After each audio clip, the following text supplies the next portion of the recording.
Hello everyone, myself Malikan Salgar.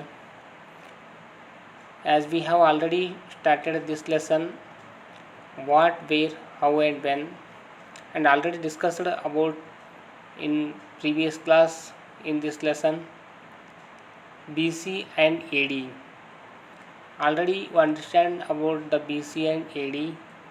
So now we will learn about next topic in this lesson, next subtopic. Now let us move to the next subtopic, that is the geographical framework. The geographical framework. Children, in other way you can say the geographical circle. The framework means circle. In history, in any place, the geographical circle or geographical aspect are very important. The history of a place is influenced greatly by its geography. The history of a place is influenced greatly by its geography. The geographical factor determine the development of particular area. The areas where the environment is favorable or densely. If that area environment is favorable, that is very densely area and densely populated area, and their culture also affected by outside influences or foreign travelers. So if the place, the geographical condition is good, we can see the more the good aspect here given. Their culture also affected by outside influences or foreign travelers. On the other hand, the places with an unfavorable environment are sparsely populated. It means sparsely means very less populated. If the area is favorable, when the population is very densely populated area, and the area is unfavorable, then we can see the sparsely populated area. The culture that develops here is not much affected by outside influences. So here what given, children, here if anyone place very famous for any kind of production, and that is very high population area, that means that credit goes to the geographical features of that place. That credit goes to the that geographical features of that place, because some geographical aspects make to growth or development of places. So that's why here geographical aspects are very important. That geographical aspects make to growth on that place, on that city. That is the reason. Let us move to the next slide. Next topic is, what is Indian subcontinent? The India is always calling as a Indian subcontinent. Why we are calling India is Indian subcontinent? Here given the reason. South Asia is often called a subcontinent, which includes the present countries of India, Pakistan, Bangladesh, Nepal, Bhutan, and Sri Lanka. So these 5 countries included, these are all countries, and together these are all countries, we can say Indian subcontinent. It is called so because although it is smaller a continent, yet it is very large and separated from the rest of Asia by seas, hills, and mountains. So these countries are separated by the Rest of Asia seas and hills and mountains. That's why we can say these all countries in these all countries together we can say the Indian subcontinent. This is the reason. Look at the picture of Indian subcontinent.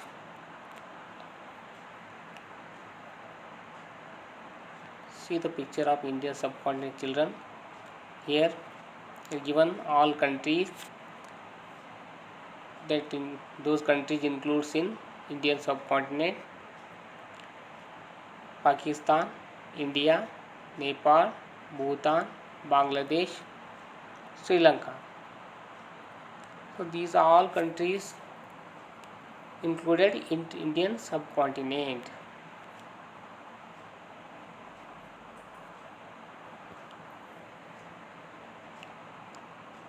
Let us see the next slide.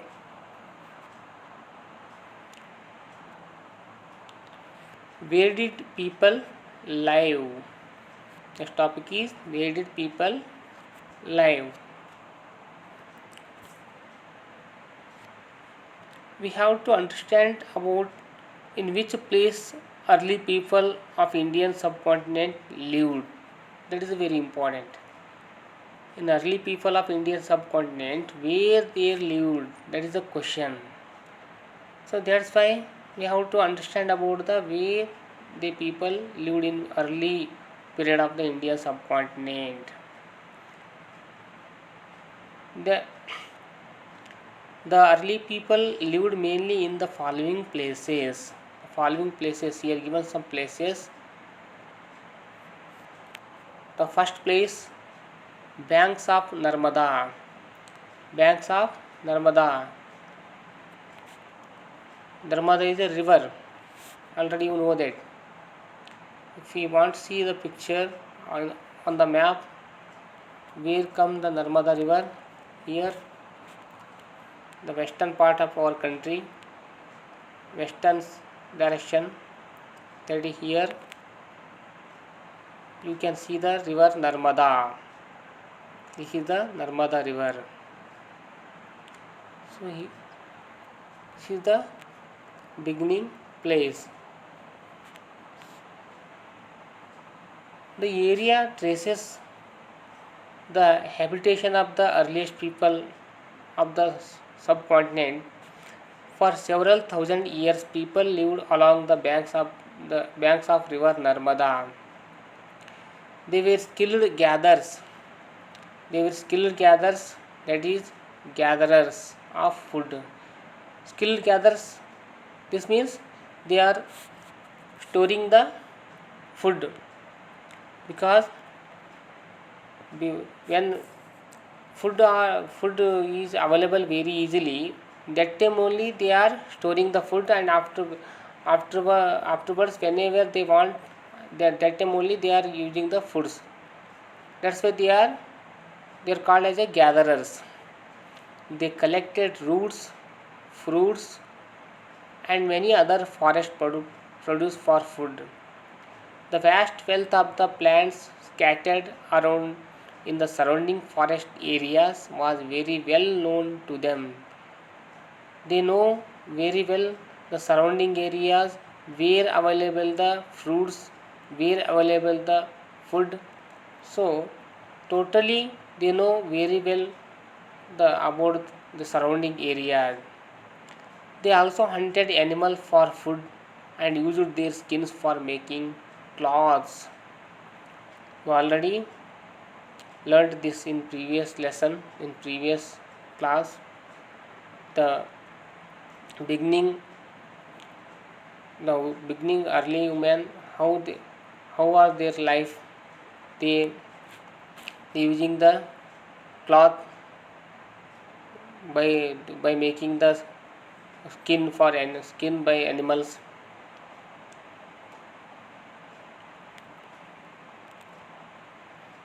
Let us move the next topic. Let us see the next place. Early women, their living places. Next place, The areas along the Suleiman and Kirtar hills. This is the one place in India. The areas along the Suleiman and Kirtar hills. These areas are located to the northwest of the subcontinent. In which place? Northwest of the Indian subcontinent. These are some of the places where people first started growing crops. First started growing crops like wheat and barley around 8,000 years ago. People also started rearing animals such as sheep, goat, and cattle. So look at the picture where it comes. This place, the area which place the Suleiman and Kirtar hills in Indian subcontinent. Children, look at the picture here. It is located in this place, northwest. This is the northwest direction place. You can see the here Kirtar and Suleiman place in western part of our in country. It is very nearest to Pakistan. Kirtar and Suleiman. See. So in this place, what they learned, people first started the growing crops and wheat. So this is they learned, and which are the two very important major crops, the barley and wheat. And also they started rearing the animals such as sheep, goat, and cattle. Children, see this is a picture of Kirtar hill. Already I showed you in the map also. This is an image of the mountain or hill, that is Kirtar hill. Look at once again. So let us move to the next place, that is the areas along the Vindhyas and Gyaro hills. These are the Vindhya hills or Vindhya mountains.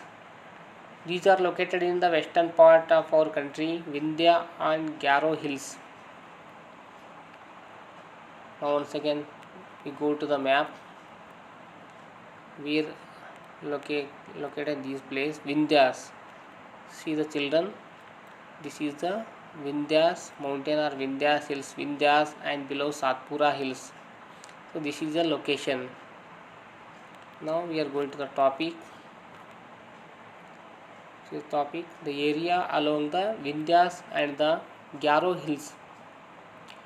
These were some of the areas where agriculture developed. In the beginning, in this area, what developed? Agriculture is developed in this area. In which area? In the Vindhyas. The north of the Vindhyas was a place where rice was first grown. This is very important. Remember it. In this place, the first time rice was first grown. That place is Vindhyas. The north of the Vindhyas was place where rice was first grown. And next place is banks of the Indus and its tributaries. Children, do you know the Indus? Indus is a river name. The other name of the Indus river is Sindhu river. And its tributaries. Tributaries means sub-rivers. The Indus river sub-rivers are called as tributaries. Some of the earliest cities flourished on the banks of these rivers around 4,700 years ago. This is very important river. In this place, we can see our Indian first civilization, ancient civilization, that is Indus Valley civilization. Here only flourished that civilization. That's why it is very important river. You can see this Indus Valley river system on map of India. Indus Valley river system.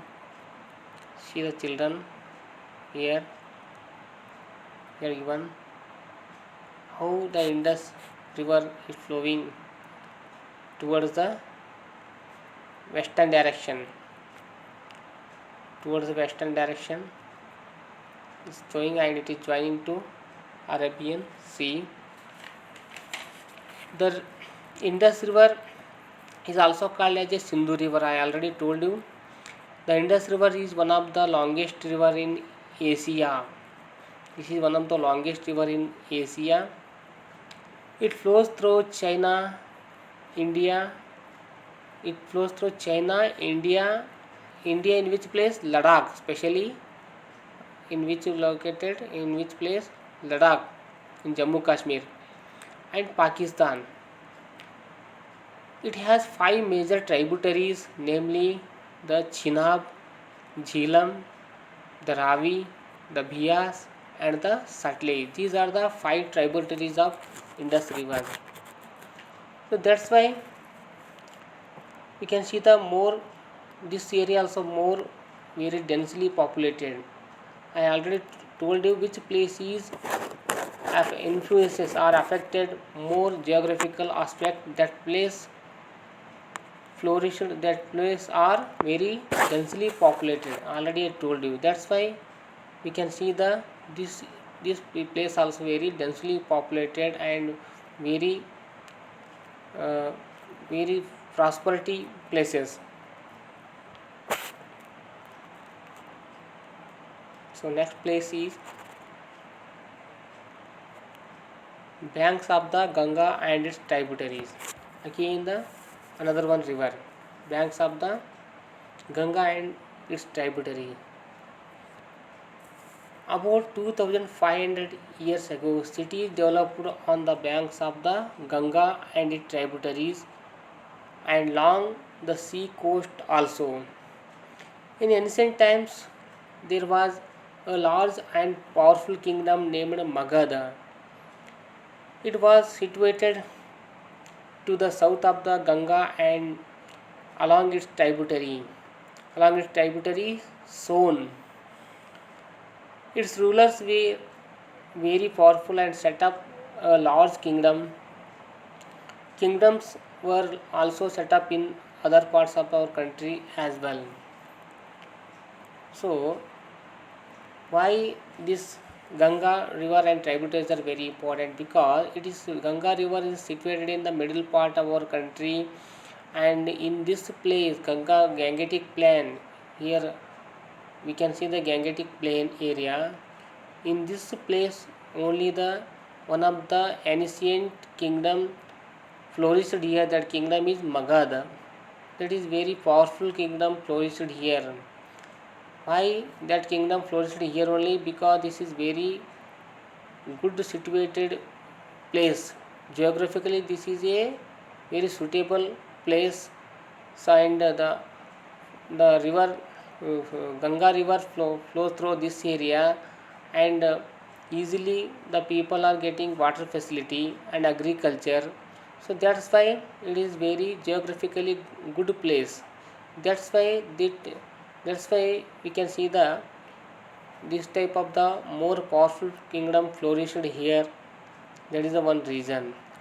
And the Ganga river also, as well as already you know that Indus river tributary, Indus river and its tributary on the same type here Ganga and along its tributary Son is a tributary of the Ganga river. Tributary means sub river. I already told you. Children, do you know detail about the Ganga river? The Ganga river originates from Gangotri glaciers of western Himalayas and flow south and east through the Gangetic plain of the India and Bangladesh. Finally, join into the Bay of Bengal. And one more important of Ganga river is it is a sacred river and worshipped as the goddess Ganga in Hindu religion. This is very important about the Ganga river. Student, look at the picture of the Ganga river system here. How in which place Ganga river originate from the Gangotri glaciers and flowing towards eastward direction of our country, and finally join to the Bay of Bengal. If you want to see this picture, the river flowing picture of Ganga. Okay, and this is a picture of Ganga river.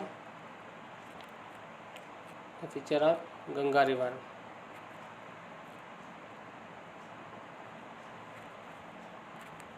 So let us see the next topic. Next topic is, why do people travel nowadays? So people, if one place they are one time settled, means why they are again changing their place? Here question rising here.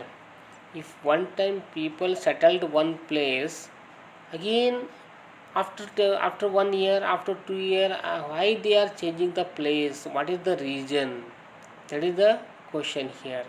So that is the topic here given.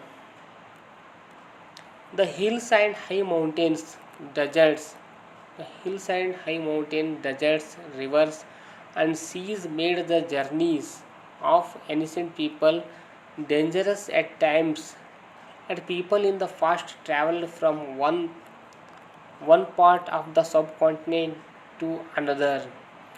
But why did people travel in those times? I already told you why they people travel in those place time. Is there any specific reason? So those reason are given in the following. They travel for the following reason. The reason is not only one reason, there are many reasons are there. That's why they are traveling one place to another place. The first one reason, for livelihood, for their living purpose. People travel to different places in search of the livelihood, because if they are living one place, after 1 year, after 2 year, they are not getting any sufficient food or any other problem, then they are automatically they are moving, they are traveling another place. That is a first reason. The second reason is to escape from natural disasters. This to escape from natural disasters. Children, do you know natural disasters? Natural disasters, earthquakes, volcanoes, floods, droughts. These are the example of the natural disasters.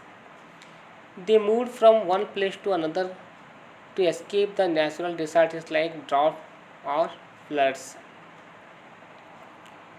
Children, you can see here the one of the picture is there. That is picture of, this is a picture of droughts. That when droughts are comes, that affected to very huge in a city, the water come from river and flow through the entire the city. See the picture here. So it destroys the entire village, city. That is a flood. And drought. Children, see the second picture. This shows the drought. It shows, see how the land is breaking. So it shows very critical situation. There is no rain, there is no water. So how the uh, farmers grow the crops? That is the question. So these aspects, the movement are very dangerous for human being. So that's why to escape from natural disasters, that's why they are moving one place to another place. So next another reason is to capture land. Sometimes the kings are, they wanted to captures another region place. That's why they moving one place to another place. At times men marched in groups and armies to conquer lands of others. So this is related to only the kings, mainly it is kings. And next reason is for trade. The merchants also made their trips carrying valuable goods in caravanas or ships from place to place. For trade means business. The trade persons, they are moving to one country to another country also, and one place to another place in the India subcontinent only for trading purpose. And next reason is to preach. This is very important. Religious teachers also traveled. They moved from one village to another village, town to town, and stopped on the way to guide and advise the people because they want to spread their religion across the world. That's why they are traveling to country, and afterwards they are starting to preach their philosophy among the people.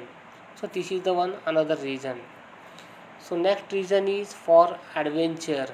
Some people travel with the spirit of adventure. They wanted to discover new and exciting places.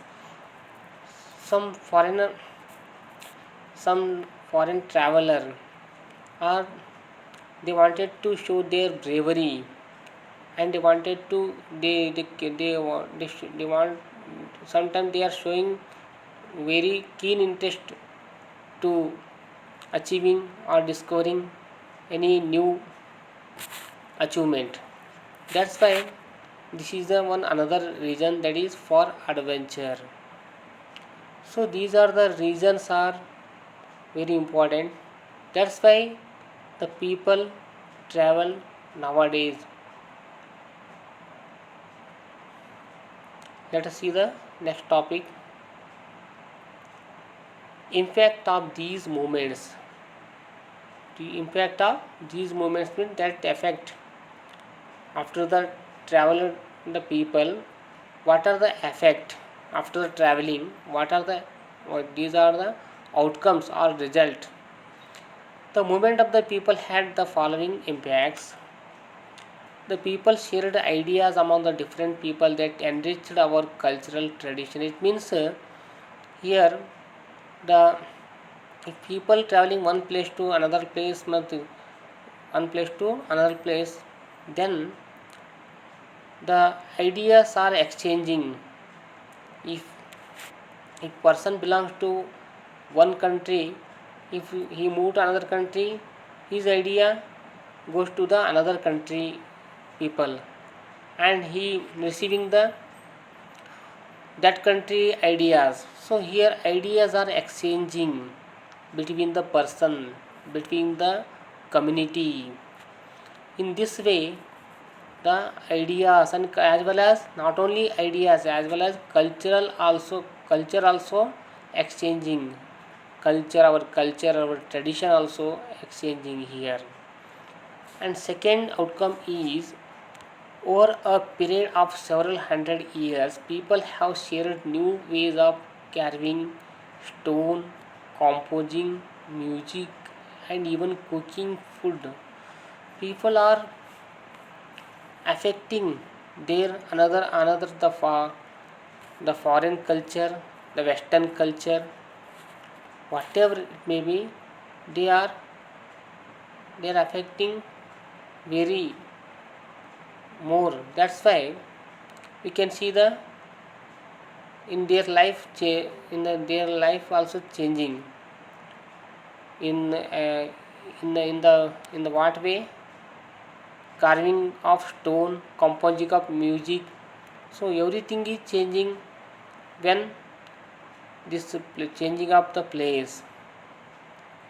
So these are the two outcomes of the for traveling after the traveling.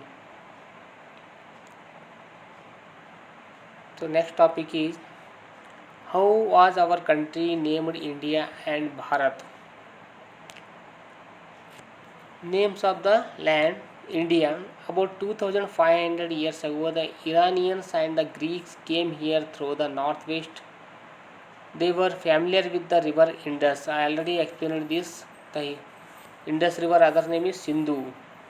They called it the Indus or Indus. The land to the east of the rivers was called India. Thus, the word India comes from the Indus. So, this is the reason why we get the name India and Indus India, because the reason is Indus river.